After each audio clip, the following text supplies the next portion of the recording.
I have a little bit of a confession to make. I've pretty much stopped using my Sony Link Buds. If you don't remember, these are the earbuds that Sony made, which is why they're called Sony Link Buds.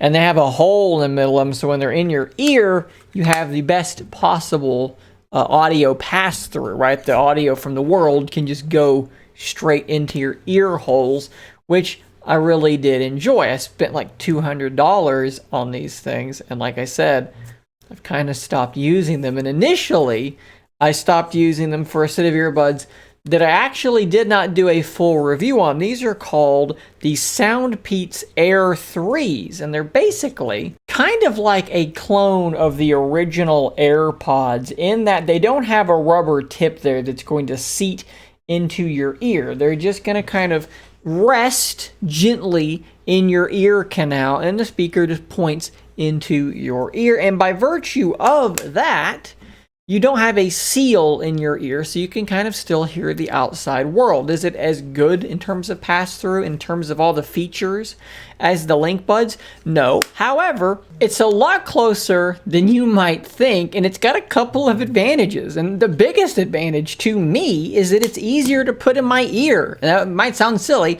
but I can just do that and it's in my ear. With the Link Buds, they're a little bit of a pain because they're weird shaped. There's this little rubber tip up there that you kind of have to get in your ear. You got to kind of stick it in there and kind of wiggle it around, and you're never quite sure if it's in there all the way, and that's a little bit annoying. And then you factor in that it's got a really tiny little case. They sound good, they're inexpensive, there's a lot of stuff to like there. But today we're going to talk about some of the advantages and disadvantages of that particular design, but we're going to do so in reference to a brand new set of earbuds from SoundPEATS, which took the design of the Air 3s but made them deluxe. Of course, we're talking about the Air 3 Deluxe. They've actually managed to maintain the same price, even with some improvements, $49 on Amazon. We're going to look at that very briefly. And of course, there's even a 10% off coupon. So we're looking at a $50 or less set of wireless earbuds. And boy, oh boy, do I have some thoughts about these things because they're pretty darn good. And for the price, man, they are excellent. So let's look at the design of the case here first. And this is probably my least favorite thing about it. They went from a nice matte finish, which I thought felt good and looked pretty good, and they went with this sort of glossy thing, and it is a fingerprint and smudge magnet. Initially, it kind of felt grippy, but the more I handle it, this is kind of gross, but the more oil kind of transfers onto it from your hands, from your skin, and it's kind of getting slippery, and it just looks gross. I don't like the look of this at all, but it is what it is. It does have this interesting little SoundPEATS area back on the back that was not there on the prior one. USB-C, it does not have wireless charging. It is a deluxe model, but it is still only $50, so it's not quite that deluxe, right? When you open it up, colored LED there for your charging state. And in terms of the bud itself, which I just dropped, they look pretty similar, right? They're really, really similar to the prior Air 3s, and they're just a stemmed look with no sealing thing in there, just like we've already talked about. They do have in-ear detection as well, and of course a pairing button there on the top. Let's look at some of the specifications here. So we do have Bluetooth 5.2, which is very good, a QCC 3040 processor in this thing, which is the same as the Air 3, but that's a good thing. This is very, very good. And the Bluetooth 5.2 is great to have as well. 4 microphones for noise canceling in the calls. Obviously, with a design like this, it does not have active noise canceling for you, only noise cancellation for the microphone when you're in a call. But a big place they upgraded things, though, is 22 hours of battery. The prior ones were only 17 and a half hours on a charge. It is a little bit bigger, sure, but it is a bigger battery. So this thing's 22 hours between charges of full listening. That's pretty strong. So obviously one of the biggest advantages or disadvantages, depending upon the circumstance, of a open ear design like this is that you can't block out the sound from the world around you very well. Even with the things in your ears, you're still going to hear people's conversations around you.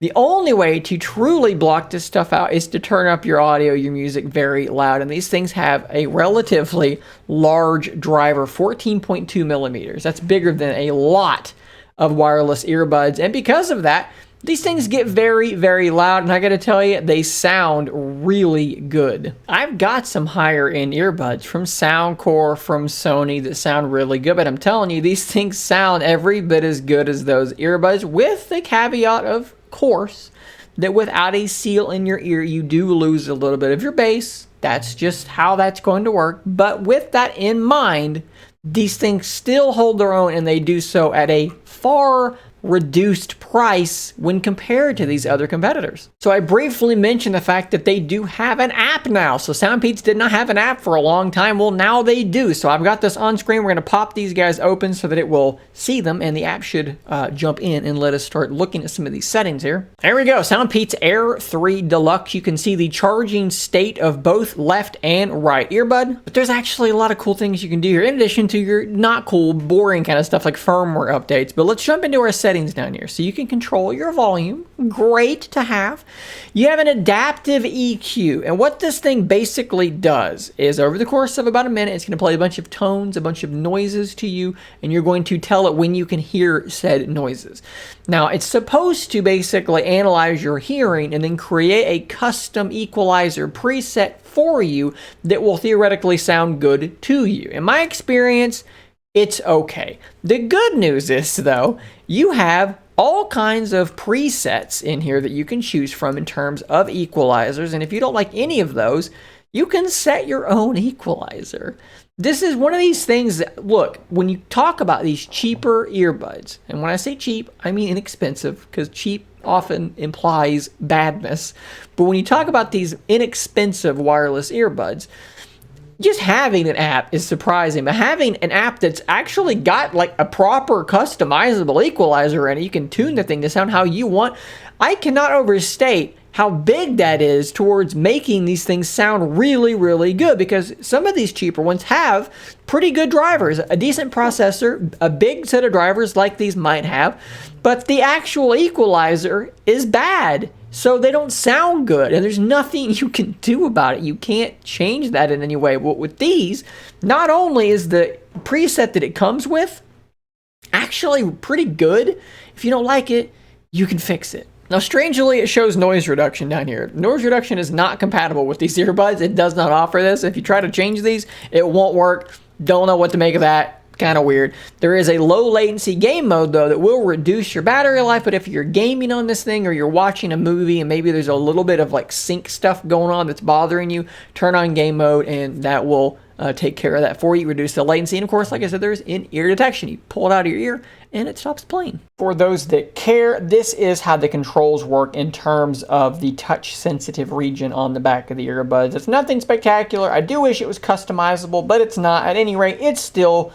pretty good. Definitely good enough. Not anywhere near the worst I've seen. I've seen some control setups on some of these buds that are absolutely nonsense. These are pretty good, and I do appreciate that SoundPEATS does actually keep their controls nice and consistent. So if you're used to it on one and you upgrade to another pair, you're going to be used to it on those as well. Consistency's a good thing. So to wrap things up, I have absolutely no issue telling you guys, for $49, if you're looking for a relatively lightweight, great longevity, long battery life set of earbuds, and you're not comfortable with things being jammed in your ears, right? So my wife is like this. She hates the sensation of earbuds actually in her ear canal, and then you're tapping on it, so you're kind of shoving them in there further. If you fall into that category, if these things make sense to you, and you want something that sounds good, has an app with an equalizer, for $49, I have absolutely no problem telling you these are among the best earbuds in this range that you can possibly buy. I do want to point out that the link in the description is an affiliate link. Should you click on it and purchase them, I will get commission from this. And also, SoundPEATS did send